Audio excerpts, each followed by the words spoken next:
Welcome to another live stream.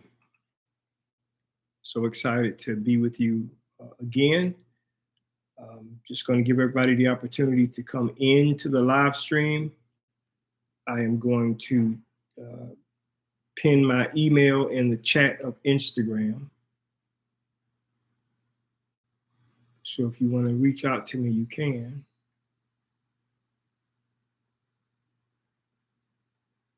And if you have a question, you can leave it in the comment section. I will be answering those questions for you. Let me know where you're watching from. If it's the US or another country, I would love to know where you're watching from.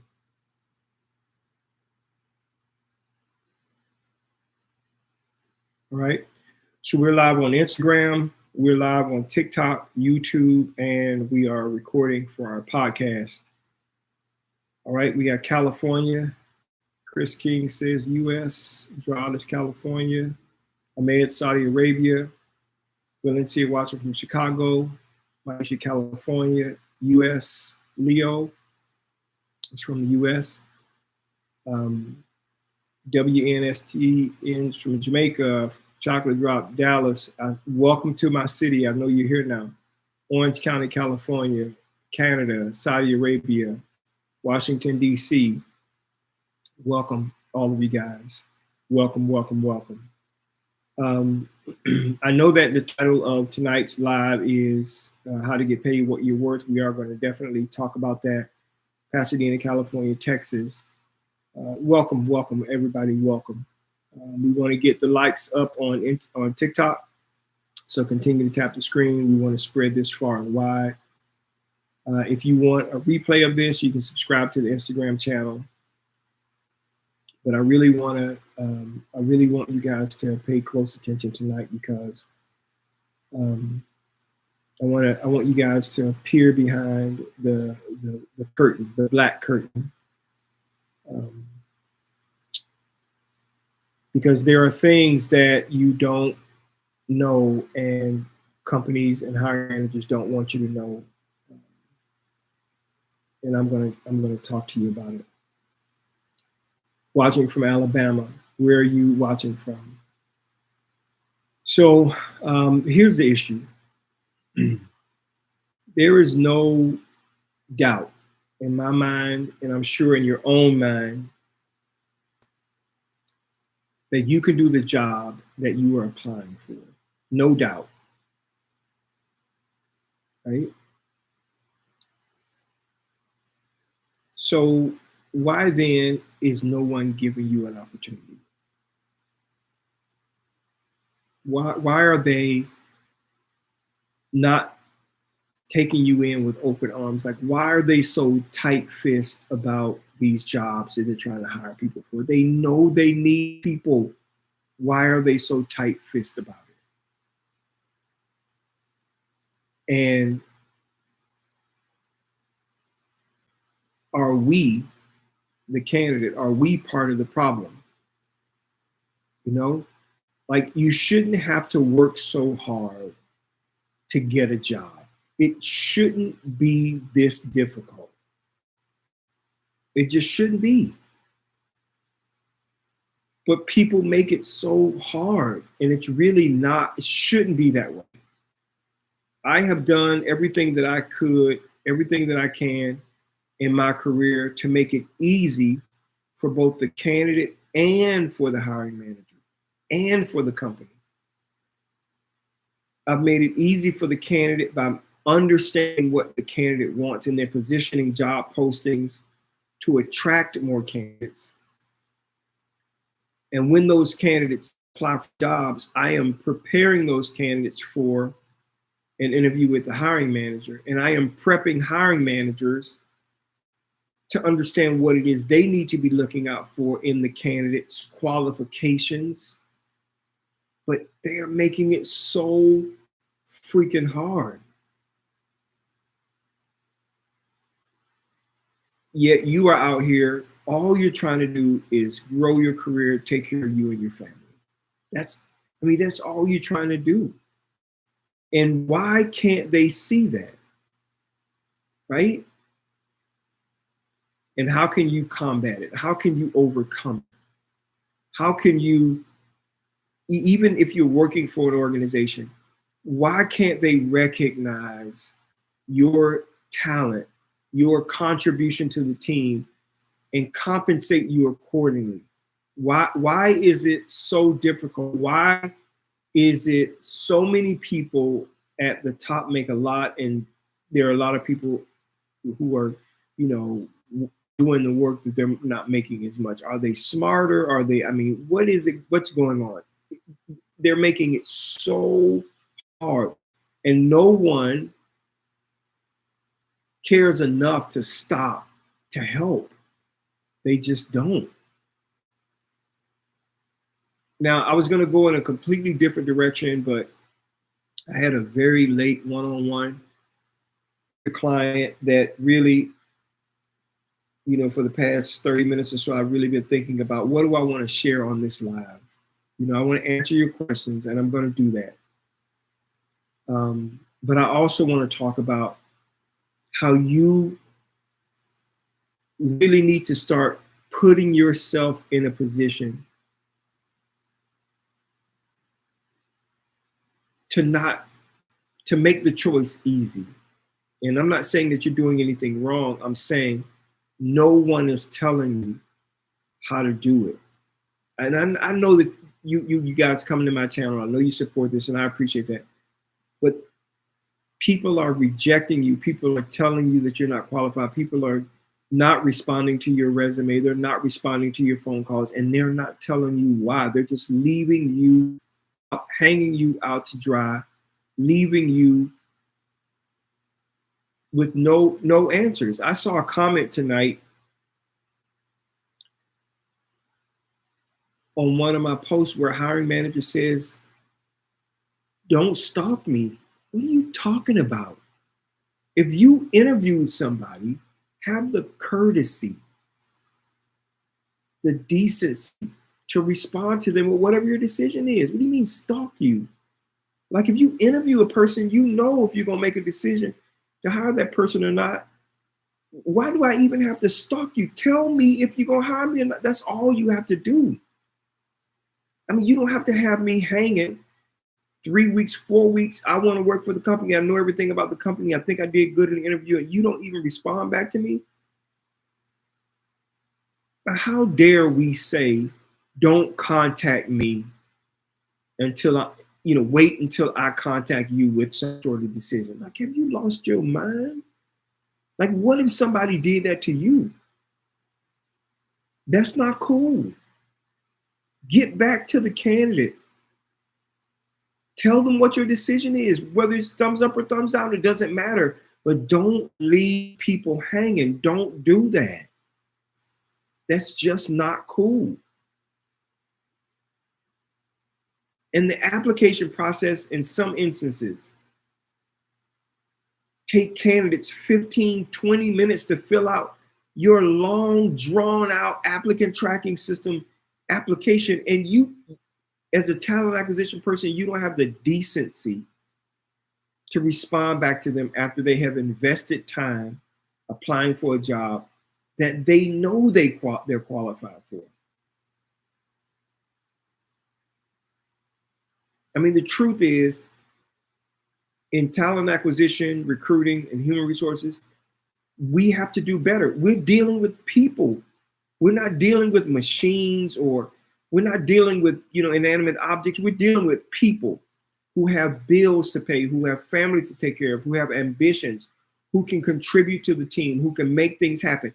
And you're sitting in your office not having the courtesy to respond to somebody truthfully. Like, what, who does that? Like, what is that about? That's not cool. We have to do better. Because if you were on the other side of the fence, you would want somebody to pay attention to you. Ray says, I respond to and demand that my team communicate to applicants. Thank you, Ray. Yes, I'm the same way. Don't leave people hanging. I better not get a call from a candidate saying you did not contact them. That is not acceptable. If your answer is no, you tell the candidate why it's no and what they can do the next time to not make it a no with somebody else. Be honest. That's not acceptable. And it's not fair to you, the candidate. It's not. And it's not cool. People are out here ready to go to work, ready to contribute to a team. And if you are going to take their time to have an interview with them, which is the start of some sort of relationship, have the courtesy, the decency as a human resources professional, whether you're in HR, talent acquisition, recruiting, doesn't matter, to communicate truthfully with the person. Don't leave people hanging. Ray said what's disappointing is hiring managers that I have to hound are being slowful. Yes. Ray, I demand hiring managers to give me a decision 30 minutes following an interview. You know whether you want to hire that person, even if that decision is, I'm going to make a decision tomorrow. Even if that's their decision, tell me so I can get back with that person so they can get on with their life. And I talk to hundreds of people every day who are struggling. Nobody back to them and they're being left in limbo. Ray said hiring managers need to make a decision and stick with it. Yes, they do. And it's not fair to you. And this is the reason why God has called me to do this. I am sick and tired of you not knowing what's going on behind the scenes. It ain't no secret. It's only a secret because the talent acquisition team that you're dealing with, the hiring manager team that you're dealing with, it's only a secret because they're not telling you. And they're not telling you partially because if they made a decision to go with somebody else, they don't want to face the consequences or conflict of having to answer why they didn't choose you. Because a lot of times they're in their feelings about it. Well, I didn't feel like this person. What do you mean you didn't feel like? Feel like what? I don't feel like you're a good hiring manager. I don't feel like you're a good supervisor. Does that change anything? No. Stop looking at things through the filter of your feelings all the time. You don't know. You have no idea how well a person is going to work out. You don't. Not until you give them the opportunity to perform.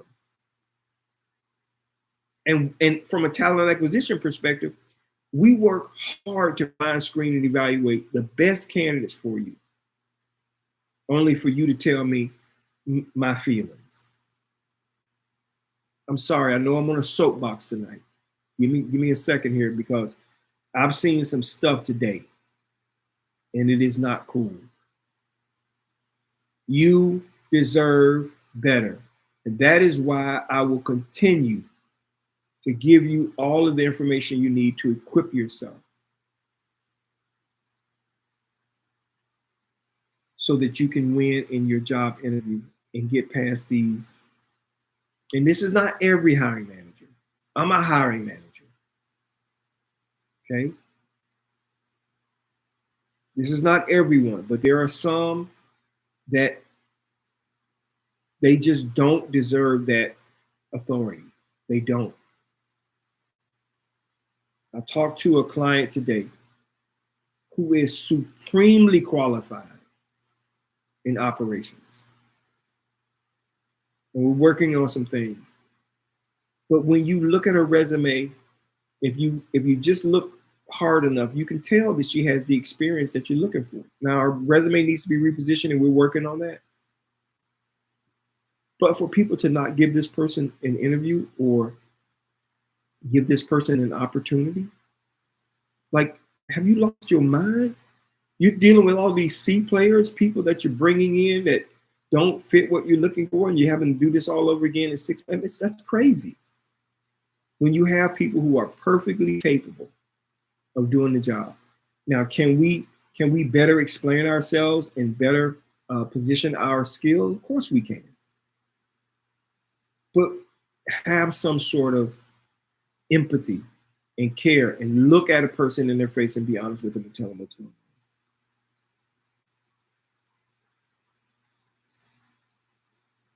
on. All right. Ray says, not to mention, we're still seeing personal biases and discrimination in the hiring process. Yes, we are. And I try to smack hiring managers around who are not utilizing a standardized process for hiring people. Judge everybody the same, period. And that's one of the reasons why I create the interview questionnaire that they use. Ask everybody the same question. Don't, just because they're a guy or a girl or tall or short or whatever, we want likability to be there. If they have the skill, give them an opportunity. So Mike says, I have an issue with the owner of the company I work for, and found out he bought another company and pays the other company guys more money than what I get paid or I could do. I don't know all of the parameters with respect to why he's paying other people more than he's paying you. But I would tell you this, if you follow what I'm telling you and how to get paid what you're worth by going out to do a salary survey, it's easy, you can Google it. You'll be able to take data back to this hiring manager to tell him, hey, man, I don't care what you're paying these other people, but I'm not being paid fairly. And this is what the data shows. So either pay me or I'm out of here. And I don't mean say it like that, but ask for the correct pay. And if not, then you want to make sure that you are finding another family to join or a team to join. Mike says they want to hire the right candidate. I know they want to hire the right candidate, but Mike, let me ask you a question. What is right? Right? Right is a person who has the ability, professionalism, character, proven history, who can solve the problem you need them to solve, who are right fit on the team, the whole 9 yards. Okay. But there are a lot of hiring managers who have biases. And again, they don't have to select every candidate that they interview, but have the courtesy to have a conversation with those that you did not choose and tell them why. And I'm seeing a lot of people who are coming to me and having conversations with me, okay, and they're not getting the courtesy of somebody responding to them and telling them, this is kind of where we are. This is what we're doing. This is why. They'd rather place good employees with new hires than increase their pay. And sometimes that is the case. If you have watched my live, you'll know that I tell you that the biggest expense for an organization is staff salary. That's the largest expense. And the job of a company, or many companies, are trying to maximize profit and minimize expenses. That's why when some sort of financial mistake is made from senior leadership and they have to reduce expenses, they do a reduction in force, or they do layoffs. And they make you do 2 jobs instead of 1. They put more pressure on you to do more, without paying you more money. Okay. And so hiring new people can be expensive if companies are doing that. Okay. It's cheaper to keep her, cheaper to keep him, it's cheaper to have somebody who has been there for a while working and making things happen, and you don't have to replace that person. Plus, it creates cohesion on the team. You got a group of people who are working together towards one common goal, making things happen. So hiring another person and bringing a different personality in and having to train that person on the process, not knowing anything about that person, that is challenging. So hiring people to replace them with other individuals is not a good thing, especially if the person you're replacing is a good employee. Okay? It's time out for all of this foolishness. no response or the same rejection letter. So Wildchild says the flip side of the hiring manager is work overload without increased pay or promotion. Yeah. And here's the deal. I was having a conversation with the staff member today. If I don't have the right number of people on the team to do the job, right? Guess who has to do it? Me. Because at the end of the day, I'm responsible for making sure the KPIs are met for my department. I am. Ray says, keep up the good work and calling God has for you. Thank you, Ray. God has put me in this. Listen to me. I would have never thought that I was going to be here. This is a God call. My job is to tear the curtain down. I don't care who come for me. I don't care what they say. I don't care what they think about it. I'm going to stay talking about this and giving you guys the truth, the whole truth, and nothing but the truth. I've seen behind the curtain for 30 years, and it's been the same for 30 years. And no matter how much I try to, and there are some organizations that I have been part of that have allowed me to change the narrative a little bit. And I'm glad about that. There are some people who believe in what it is I'm trying to do, and it helps the company to get to where it needs to get to. Okay? But I'm telling you, like you, I've been the guy that has worked himself out of a job. I've done so good that they said, you know what, we don't need you anymore. And they weren't being mean about it. They give me a nice little severance, and that's cool. But that's not why I started. I didn't start to be here for 5 years so you can tell me you're doing a reduction in force, reduction in employees because you are trying to save cost savings or what have you. I've saved you money in the role that I've been in. So I've been on both sides of the table. I've gone to interviews where people were intimidated by my experience because I know my job. I know if you tell me what the problem is from a talent acquisition perspective in an interview, I can tell you what the problem is and give you the solution on the spot. I don't have to go research it. I can tell you exactly what to do, right? And some people don't like that. Here's why. You may be like that. You may be somebody who can walk right in and solve a problem. But they don't necessarily want to hire you because the concern is, man, I'm not going to be able to control him. I'm not going to be able to control her. And that it shouldn't be about that. It should be about you bringing the best talent to the team so the team can win. You're thinking about yourself. Aaron says, they're doing the companies a disservice. Yes, hiring managers are doing the companies a disservice by doing that.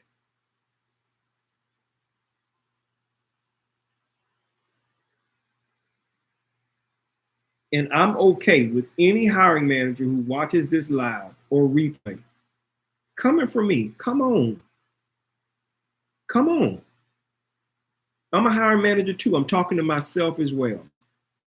I will not be disrespectful to people and not tell them what's going on. I just won't do it. I can't do it. I'm going to tell you the truth, the whole truth, and nothing but the truth. But guess what?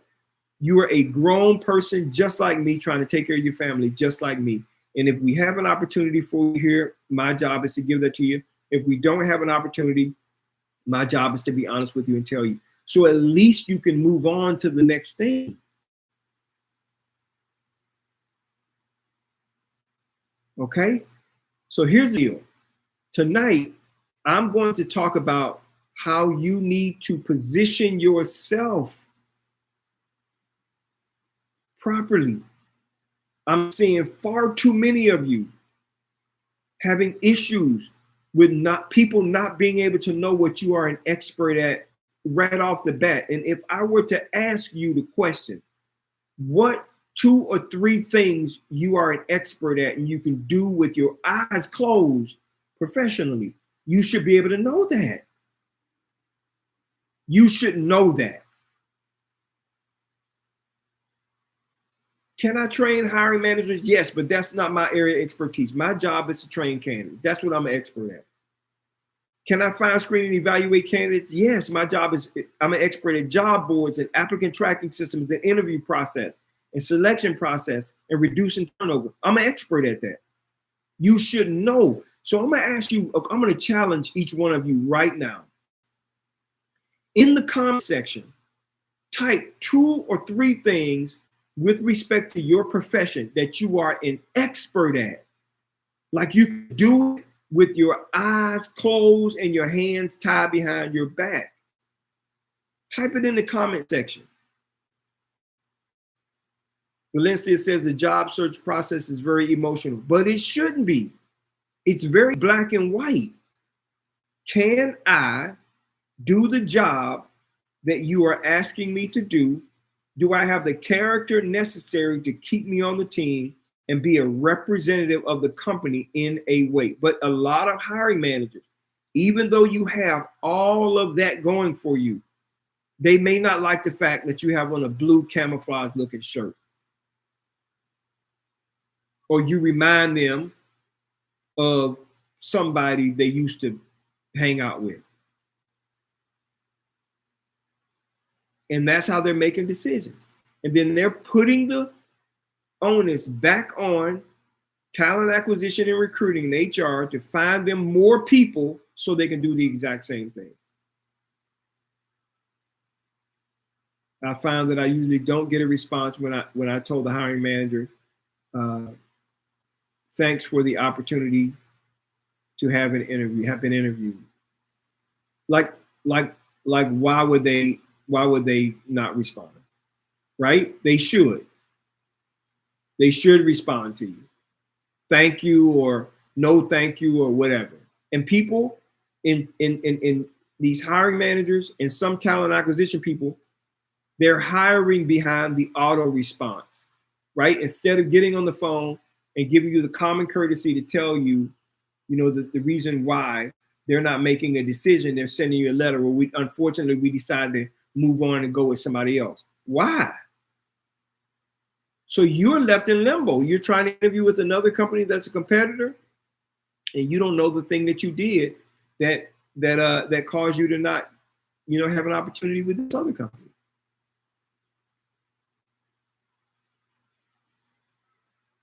Aaron says, I normally end interviews with it was a pleasure speaking with you and with everyone, and I'm looking forward to hearing from you. In every interview that I go to, I say, when would you like for me to start? And what is the next step? Like if I'm interviewing for a job, I know I can do the job.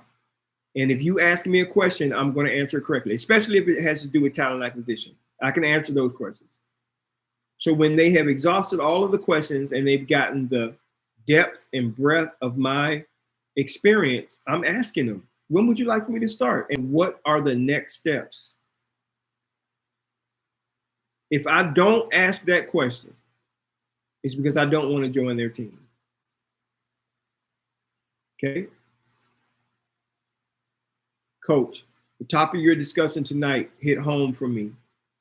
Here in Canada, lots of hiring managers treat you badly, especially if you are Black. And that's sad. That is sad because they shouldn't.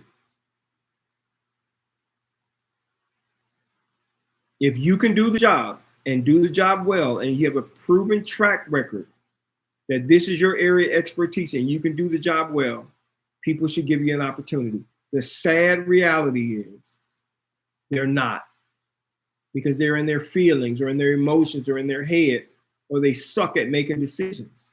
They suck at it.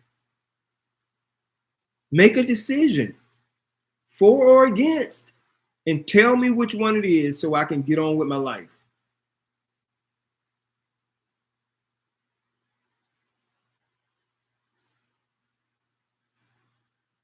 Aaron, how do you feel about candidates contacting you before they submit their resume to find out specific skills they need to fill for the team, which you're trying to do for the hiring manager? Here's the deal, Aaron. I tell candidates this all the time. It is a blessing when the right candidate calls a recruiter, because you have just saved that recruiter hours of going through candidates who don't qualify. whose skill, experience, education, background does not qualify. You save them time. So reaching out to them to say, hey, I've submitted my resume for this particular job. I want to make sure I'm not wasting anybody's time. Can you take a quick look at my resume to see if I qualify? And if they come back and say, oh yeah, you are qualified, then you ask them the follow-up question. Great. When can I schedule an interview? That's how you want to do that. But yes, there's no issue with that. And hiring managers shouldn't be, you ain't that busy. Hiring managers and talent acquisition pros, HR, you are not that big. If hiring is the largest part of talent acquisition, it's 80% of our work, interviewing candidates, screening candidates, evaluating them, getting the documentation necessary to get them onboarded and push over to HR. That's what we do. We should be talking to candidates all day, every day. So we shouldn't be bothered. If you are bothered as an HR talent acquisition person by somebody coming to you, you don't need to be in this business. Go do something else. We are in the people business, and we should be comfortable courting, talking to, loving on, being honest with, coaching, developing, and helping people. That's what we're in the business of. If you don't like that, then this is the wrong business for you.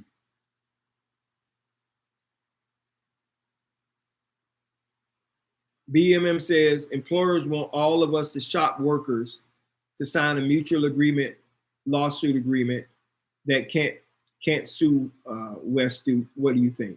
Employers want us shop workers to sign a mutual agreement, lawsuit agreement that we can't sue. What should we do? So okay, so why are they afraid? Are they doing something that will potentially cause you to want to sue them? Like, why are they trying to protect themselves in that way?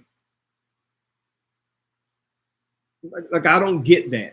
If the company is doing things that are above board, looking out for your safety, making sure that you guys have everything that you need to get the job done, mutual accountability, providing you with all of the tools, time, and training that you need, what on earth do they need to protect themselves from? If they're doing everything above board, like what, like why? I don't want to be a part of that company.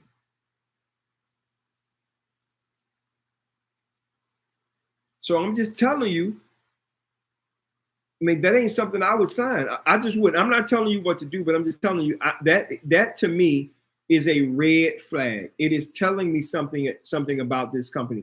They are trying to protect themselves from something.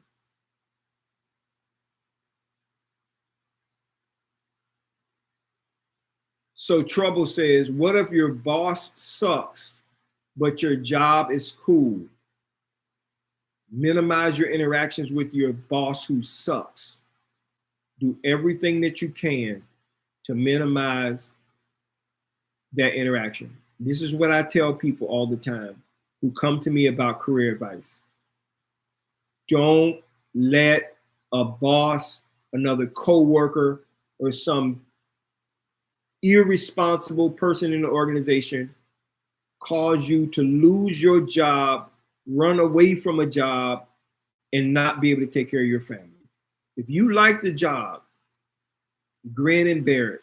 Minimize your interactions with that boss, but don't let them run you off because you still have a family to take care of. And unfortunately, there are some managers who are poor leaders. And what they don't understand is, as a manager, leader, we work for you. You don't work for us. I work for my team. What do you need to make your job easier? Tools, time, training. What do you need? What can I do to help you do what you do? That's the kind of manager you should have. Not an overlord. Somebody says, you work for me, you do what I say. I don't have to do.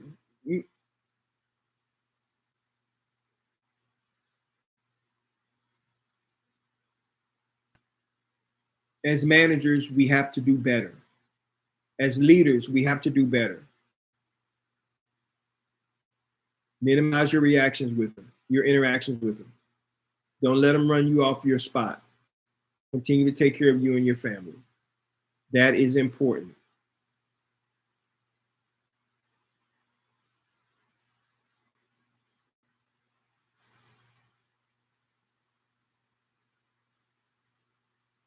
Dan says, I saw your page for the first time this week.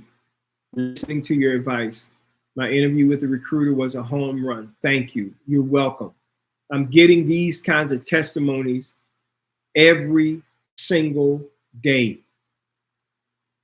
I had a lady who started watching me 2 weeks ago who sent me a message, and I asked her if I can repost her message to me.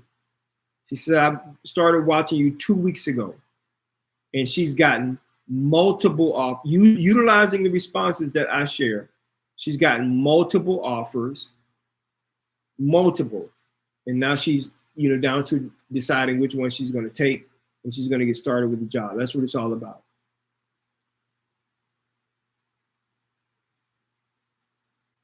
I was passed on to the hiring manager as highly preferred. Awesome.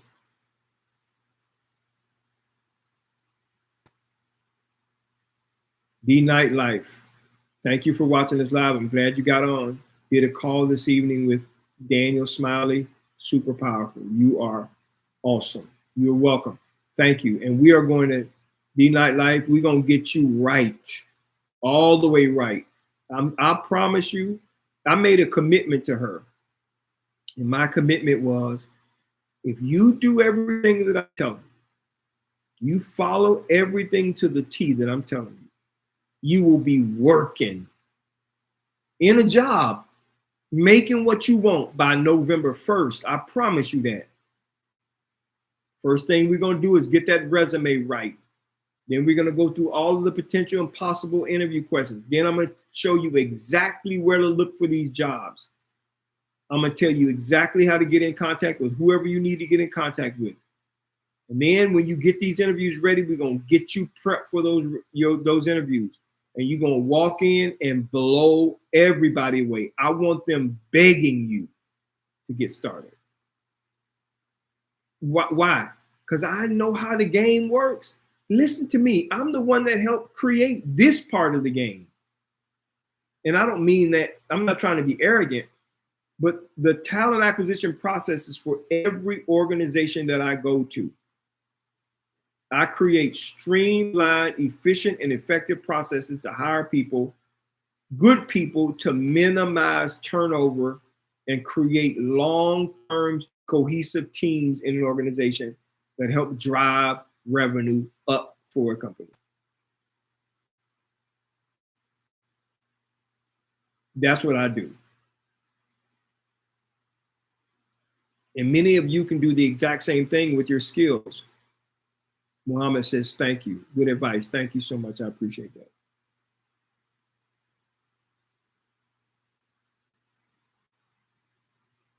Good evening and greetings from Fullerton, California. Job training versus junior college, which one do you suggest? So, skills training prepares you with the technical expertise to walk right out of school and start doing a job. Junior college and university in most cases is more general and broad, okay? So skills trade job training is, if you're, depending on how quickly you want to get into the workplace and how much money you're interested in making, I would say if you want to make money faster, go through a skills training, job training program. Could be a year, could be 2 years, and you'll be working in a specialized field, technical field in some kind of way. It could be welding, could be a lot of different things. Junior college provides you with the basics in terms of your education. I call it reading, writing, and arithmetic, if you will. And then you go into your last 2 years specialized training for whatever it is. It could be business administration, accounting, it could be a bunch of different things. So depending on how much time you have. If you say a year to 2 years, go job training, get your specialized skills, make things happen. If you have a little bit more time, you want to be more broadly trained, go to junior college and then another university. That's what I would say. D-Night, you are welcome. I'm telling you, and you're gonna come back and you're gonna do a testimonial and blow people away. And now I'm not doing it for the testimony. I don't care if you ever tell anybody else. I have been led really by God to help you out, and I'm gonna do that. I told her tonight, I said, I hardly ever give away my time for free because I don't have a lot of it. Okay? I don't have a lot of time. But I'm going to make sure that I'm a blessing to her. So here's the deal. Muhammad, do you have a cover letter template? No, I don't have a cover letter template because cover letters, in most cases, 99% of the cases, they are not relevant. They are not. If your information, your resume, let me explain something to you guys, okay? You know, a cover letter expresses your interest in a particular job. Nobody reads a cover letter. I'm telling you, they don't. Now, you may have a different experience, but nowhere. I have worked in the past 30 years, and I've done all kind of work you can imagine, right? From a talent acquisition perspective. We don't pay attention to cover letters. We don't care about that. We want the meat and potatoes of your expertise. I'm telling you, we take that cover letter and fold it to the back page, and we look at your skill, experience, education, and background to make a determination whether or not you're somebody that we want to bring on to our organization. That we don't look at cover letters, we just don't. That's why the resume template that I have in 10 seconds will show everybody. If they can just read for 10 seconds, it will show everybody not only your expertise, but the level of your expertise in just a few seconds. That's why I tell you, don't put an objective. Nobody cares about what you want. You need to put a captivating headline that clearly states that I am this, I've been doing it for this long, and this is my level of expertise in this area. And right after that, you're going to have quantifiable accomplishments that prove that what you just said in your captivating headline is exactly what you can do. Quantifiable numbers, right? And that is going to blow hiring managers and recruiters away. And then you back that up with the other sections of the resume. And then your second and third page is your work experience. It just verifies what you just told me in the first page of your resume. But nobody positions their resume like that because they don't know that is the most important thing. They don't care about cover letters. They don't. What they care about is, can you come in here, if you're a CEO, a CFO, or a COO, can you come in here and run this organization? Can you manage the accounting? Can you, in my case, hire people? Can you reduce turnover? Can you take care of customers if you're a customer service person? I mean, can you sell? Can you account manage? Can you produce? Can you make? That's what they care about. That's all they care about. When they're looking at you in the beginning, that's all they care about. That's it. Can Daniel do the job I need him to do? Because if Daniel don't come do it, I got to do it. And they don't want to do it. They got a lot of other things they need to do. So they don't want to do. My manager doesn't want to do talent acquisition. He doesn't. He's glad I love it. He don't want to do it. It would drive him crazy. So managers are looking for people who can make things happen. Greetings from South Africa, so bro. Thank you so much for calling for watching from South Africa. Rudolph, I have 2 interviews on Friday. Both are in the HVAC field.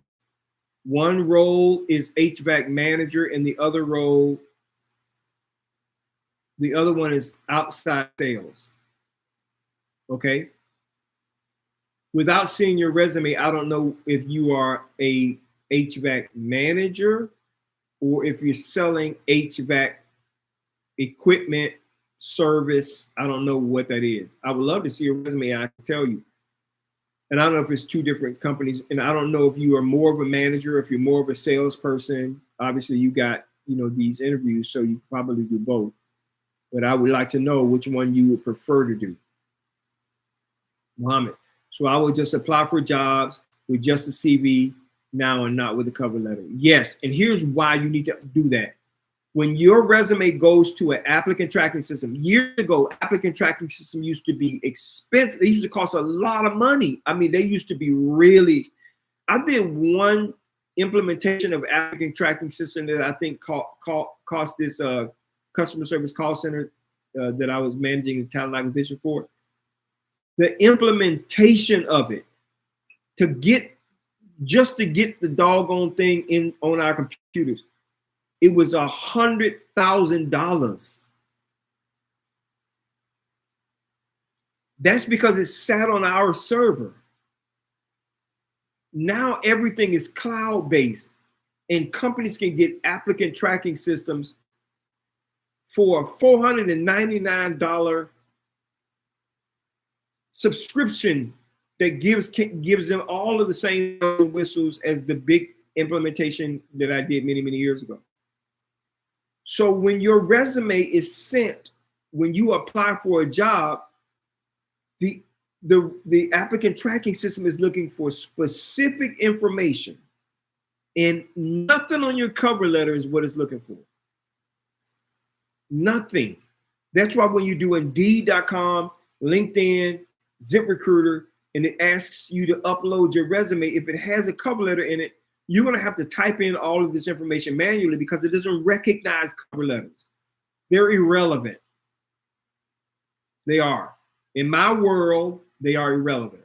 We want the meat and potatoes. You be the cover letter. When you get that interview, after you get an interview with the man, you be the cover letter. Put on that suit, that tie, that golf shirt, that dress. You be the cover letter. You walk in and say, listen, I got this beautiful cover letter. I'm the cover letter, me. I'm the representation. I'm the person, not me. I'm the cover letter. That's what we want.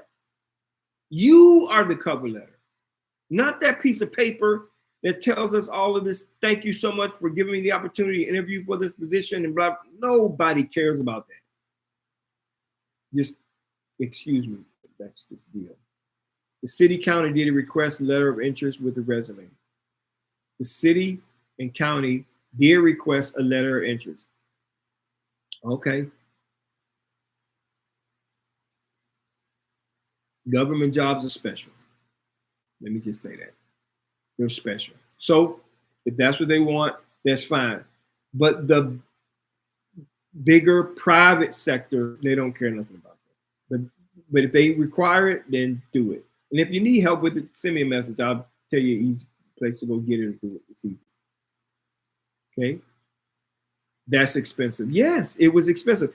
I'm telling you, the applicant tracking system that we use right now, I think we pay $6.99 a month for unlimited users, all cloud-based, and we get support for free. When I started doing talent acquisition, and Monster.com and those guys came along in the early, in the late 90s and the mid 90s when they came along,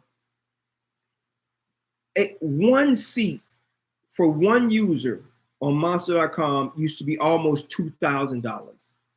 You can get that same seat today in the cloud-based version for $299 per user. And there's millions of more candidates out there. LinkedIn, free. You can get LinkedIn Recruiter for $199 a month and have access. It's all changed. What is the best way to be the applicant tracking system? Utilize my resume template. The reason why I have the resume template created the way that I have is because the 20-something applicant tracking systems that I have worked through, implemented, and built all are friendly to the way that I do the resume template.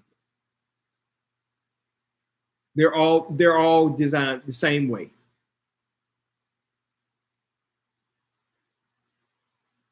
Friends still seem like it's still the best way to get a job, unfortunately. Okay. Why U.S. jobs ask for so much paper?